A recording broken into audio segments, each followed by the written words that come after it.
G'day guys, Socket here. I hope you're all enjoying the car audio tutorials. Certainly the comments that are coming back from you guys are fantastic, and in amongst those comments there's a bunch of questions, and so when I get the chance I hope that I'm able to answer some of those questions through a series of very short tutorials. And so for that reason I'm going to start a new playlist called Viewers Questions, where as I make these videos I'll pop them into that playlist. So to get started, our first question comes from Mike in South Australia. Mike says, "Hey, nice install for the boot. I've been struggling with my S5 and I'm tied to the notion that subs need to be in an enclosure. Is there any chance you could make a short video on the mount design for the sub install?" Well, I sure can, Mike, and what Michael's is referring to is a video that I did a little while back on my wife's Audi A4 build. I'll put the link down in the video introduction, or down in the comment section I should say. And what Mike's asking is, well, how did I do the install of the two subwoofers that are actually mounted in the parcel shelf? And so I'll cover off that question, but while we're talking about subs and installations, I'll just take you through some of the other forms of subs, including front subwoofers, and why we need them. Because yes, while enclosures are the most common way of installing subwoofers, they're certainly not the only way. So let's dive on in. So subwoofers, and who doesn't love a good subwoofer? And in my opinion, I think a subwoofer is important, or an important component of any good car audio build. It plays that nice, low end of the spectrum, 50 hertz and below. There are lots of different types of subs and lots of different sizes, and Mick makes a good point in his question about him assuming that all subs need to be in an enclosure, and while that's very common, it's not the only way to do a subwoofer. So going straight to Mick's question, let's have a look at subwoofers in the parcel shelf location. So this is my wife's Audi A4, or the trunk or boot area in her car, and when I was building her system, one of her requirements was that I'd had to leave the trunk as functional as possible, so I couldn't put any subs in boxes or anything like that, or do a trunk baffle or anything. So my only option was to mount some subwoofers up here on the parcel shelf, and so that's what I did. And these are Dynaudio MW190s, so some 12-inch subs. So what I basically had to do was cut or enlarge the hole where the OEM sub is mounted, which I think was an 8-inch or a 10-inch, really shallow little thing. So I had to expand the hole there, and I had to cut a new hole on the driver's side using a reciprocating saw, and then I had to build two 3-inch mounting rings out of ply, which I then bolted to the parcel shelf, or through the parcel shelf, and then bolted the speakers onto the mounting ring, and then ran all the wiring, right? So I also had to relocate the light, and the carpeting work's not the best. You can see that it's a slightly different color, but it's up underneath the shelf, so you don't really see it, but just got some carpet and some spray adhesive, and did all of that. So the great thing is that it's all out of the way. It's solid as, like, that's not moving anywhere, and it plays really good bass. So if we just sneak around to the back of the car and we have a look on the inside, so this is the parcel shelf that we're talking about, and the subs are tucked away, and then you wouldn't even know they were there until they're playing, of course, and then yeah, happy days. So unfortunately, without taking all the parcel shelf apart, I can't really show you how these speakers are mounted. I'll give you a quick look at the rear of them, but maybe using some props I'll explain how it was done. So look, essentially I made some mounting rings out of plywood, and ended up looking something like that, where you have then the holes that a bolt bolt like this can go through each of the holes in the ring, and then essentially put the ring into position on the parcel shelf a bit like this, and then drilled through those holes through the metal in the parcel shelf, and then put a bolt through the hole in the parcel shelf so it's poking out into the cabin, and then essentially fitted my my mounting ring over those bolts, screwed it all up into place with some washers to stop it moving, and then once that was all in place and solid, so like this, I then carpeted the whole area and then lifted up my speakers and secured them in place with with wood screws, and they've been in place now for over 2 years and haven't moved at all. So I know that's not the best demonstration, but I hope it sort of explains how I got my mounting rings in place.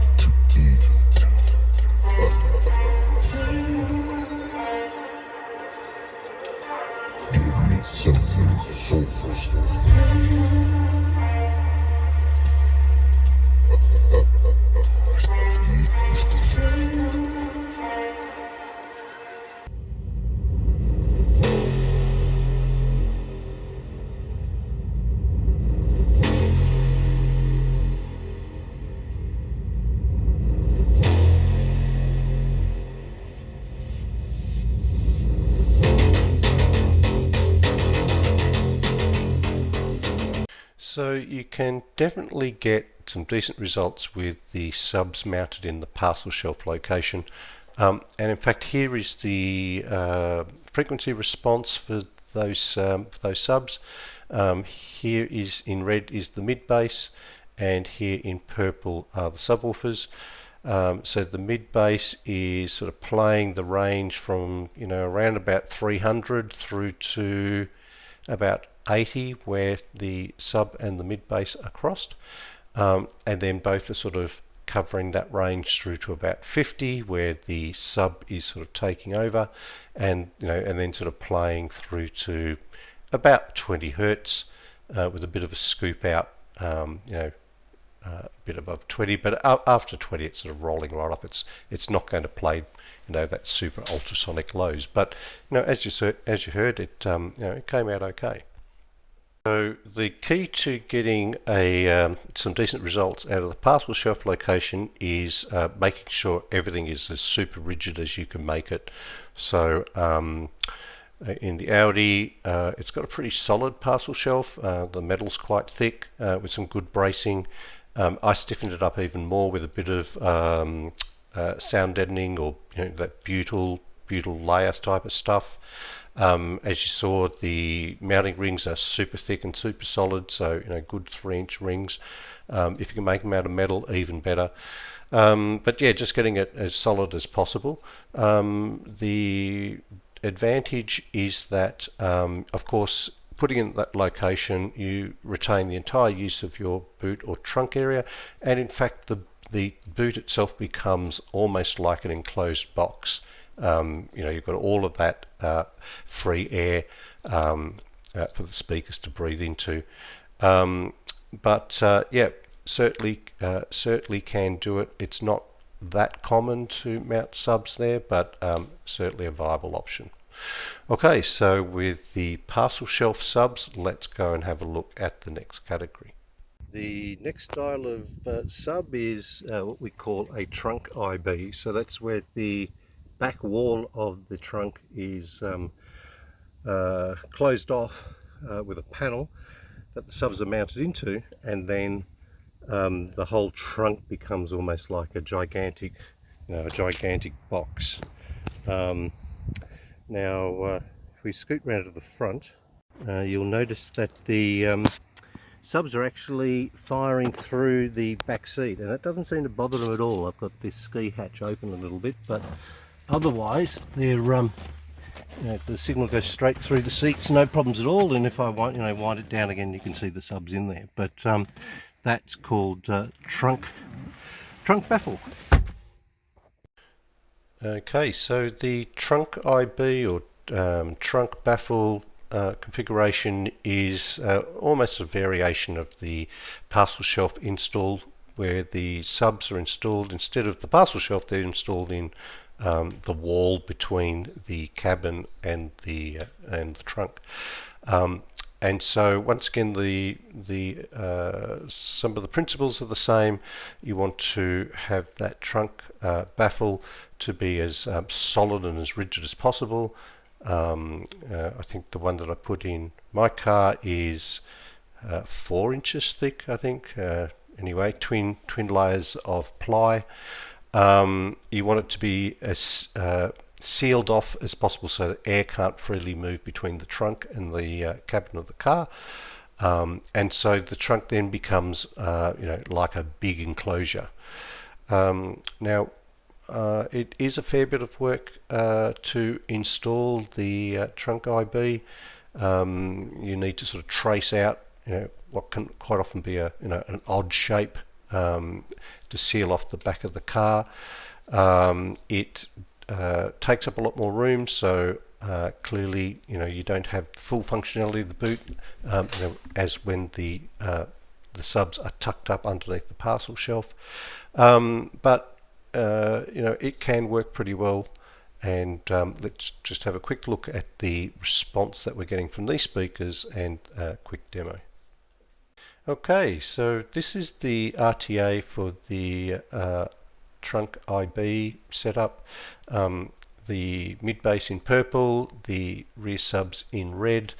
You can see the rear subs are kind of playing down to about 13 hertz, and the mid bass are playing up to about 150, and the two across around about the 50 mark. So that's quite a wide span, but they play together pretty well. So this is the overall bass response from this system.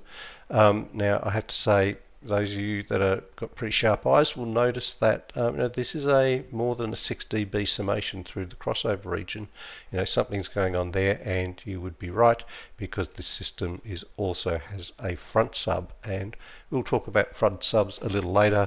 But the effect of the front sub in this system is that it's bridging the transition between these two speakers, and that's why we've got this extra level through the crossover zone. But certainly in the demo I've got the front sub turned off, so let's go and have a little listen.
So that's trunk IB. The next sub configuration I want to talk about is true IB, and that's where you essentially mount the speaker so that it's venting outside of the vehicle itself.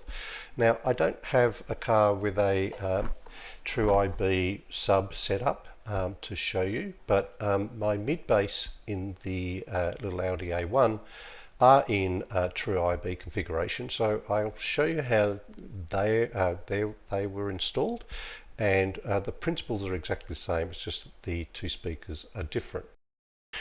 So in true IB configuration, you're essentially cutting a hole in the floor or the side of your car, mounting the speaker so that the back wave of the speaker can travel freely out into the atmosphere. And so to do that, I'll use my mid-bass installation as an example. So I had to find a location that had enough space to fit the speaker, then mark that out on the metal. I then cut the hole using a drill and a reciprocating saw. And once the hole was cut out, just painted that up so protected it from any rust. I then had a mounting ring for the speaker, which I then mounted on the metal and bolted that together. Now, because the metal and the mounting ring are not exactly flush, I then had to fill the hole in with fibre fill. You can use bog or any other filler to make sure that it's all airtight. And then I was able to mount the speaker. Now, you can either have the magnet facing outside the car or the magnet inside the car, what they call rear firing. Depends on what's easiest, and I had to have mine rear firing because the magnet would protrude too far out of the vehicle for me, so that's why I had the magnet facing back. It doesn't really matter to the sound that the speakers make, whether you've got it forward or back firing. So whatever is more practical. But whatever way you go, where the speaker is exposed to the outside of the vehicle, you then have to protect the speaker by using some sort of waterproof foam or cloth. Now the product I use is a product called Rain Guard. It's like an open cell foam that is waterproof. My mid-bass have been in my car for about 5 years, and not a drop of water has come into the vehicle. So it works really, really well. The main advantage of going down the IB configuration route is that the speakers tend to play much lower than when in an enclosure, even with IB boot. And as long as you have it, solidly mounted, particularly for mid-bass, they don't suffer all the problems with rattles and buzzes that you get with mid-bass being installed in the doors. So true infinite baffle subs or true infinite baffle mid-bass, fantastic if you can do them and if you're prepared to sort of cut up your vehicle, right? One of the questions people do raise is safety concerns. As I said, when you're cutting the hole for your IB, you only need 50 to 60% of the cone area in terms of the size of the hole. So if you've got a 12-inch sub, that hole only needs to be sort of 6 inches, not a full 12-inch. So because the holes are generally so small, it's not going to really affect the structural integrity of your vehicle. If you're worried about that stuff, you can certainly weld in some extra bracing or something, but it's never been a problem. In terms of legality and roadworthiness in your jurisdiction, that's another matter. So all of those things you need to take into consideration when you're selecting whether you're going to go this route or not. Okay, so unfortunately I don't have some IB measures for a sub, and I can't really do a demo. All of the stuff I've got, as I said, is for my mid-bass, but the installation and results are largely the same. Alright, let's go on and let's look at the traditional enclosed sub. Alright, the more traditional way of doing a sub is having a subwoofer enclosed in a box, and so this is my little Hertz M250. Here it is, and I have this in a down firing configuration. I have some Velcro here so that when I want to pull the sub out so I can use the entire boot, it's easy just to lift off the carpet, and then one of these, XT90 plugs just plugs into the hole on the side of the box, and you're good to just use all the boot and then plug it back in when you want it. And being down firing, it means that I can stack groceries and stuff on it, and it's not going to affect the sub at all. So traditional enclosed subwoofer. So the major advantage of an enclosed sub is that it's relatively easy to fabricate, particularly if you're just building a subwoofer box.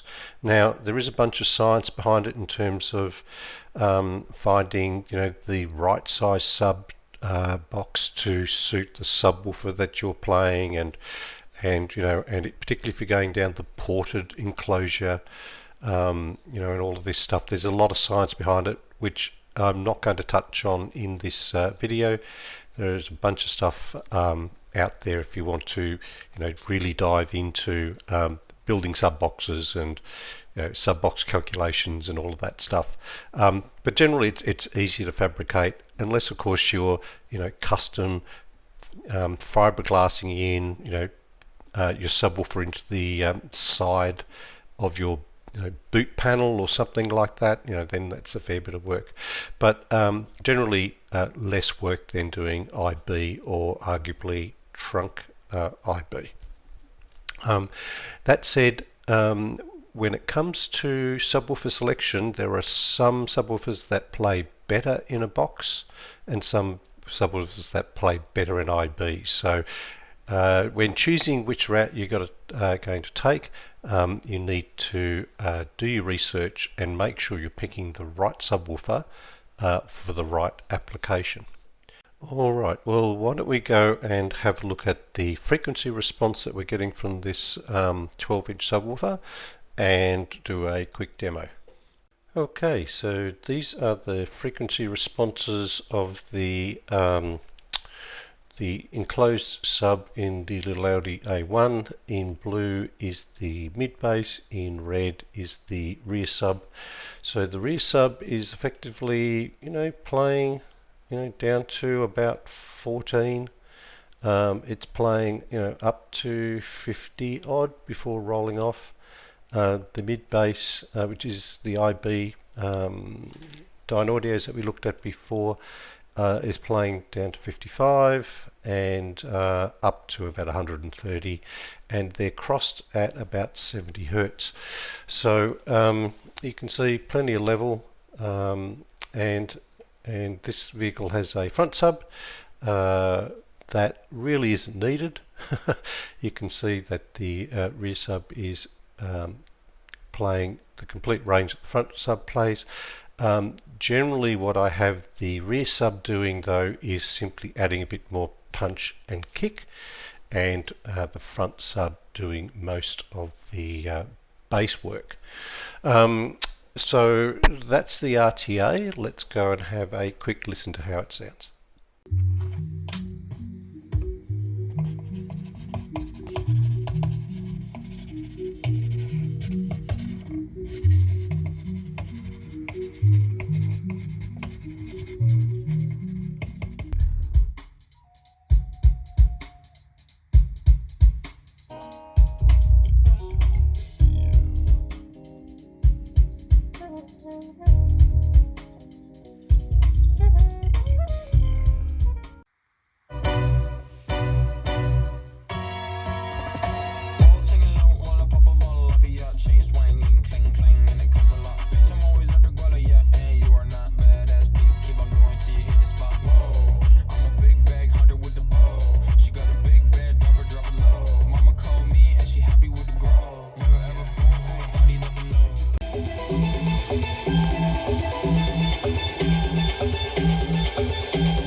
Right, so that's enclosed subwoofers. So the last subtype I want to have a look at is now the front sub. and whether you really need a front sub and what benefits do they bring. And of course there is the front sub configuration. In this case this is a glove box fitted front sub. A lot of people can put them in the footwells if you've got room. Some crazy people actually put them in behind the front console in the dash in super big cars. But yeah, front subs have a role to play. I'll talk about that in a moment. So front subs come in all shapes and sizes. As you saw, there's dash mounted front subs. The most common is probably the front sub in a box mounted in the footwell. Sometimes people do front subs in IB through the floor itself, sort of firing up through the carpet. So you have lots of different options.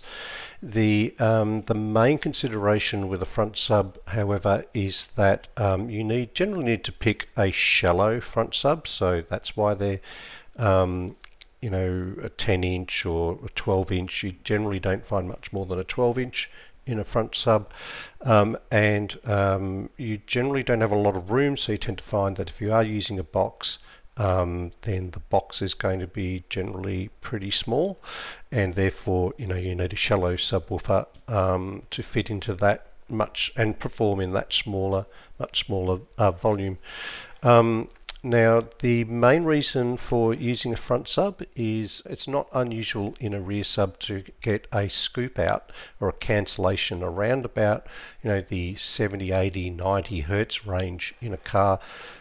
It's just the physics of the vehicle and waves cancelling out. Sometimes it can be much worse than this. So what a front sub can do is, you can install a front sub and it can play through that range and effectively fix this scoop out that's occurring with your rear sub. That is one reason to put in a front sub. The second reason that people often put in front subs is because they want more punch and kick. Now the front sub's much closer to you in the drive position. It's probably not going to play as low just simply because of its location when you compare it to a rear sub, but you can use it to sort of increase that 60 to 100 hertz range where that punch and kick, where you get that bass in your sort of chest. And the third reason you have a front sub is it can provide really good integration between your mid bass and rear sub. If your rear sub is unable to play up high to, let's say, 100 hertz, or your mid bass is struggling to play down low, for example below 70 hertz or something like that, a front sub can be really good at integrating the two. So they're the three reasons for generally using a front sub. So guys, that brings us to the end of today's topic.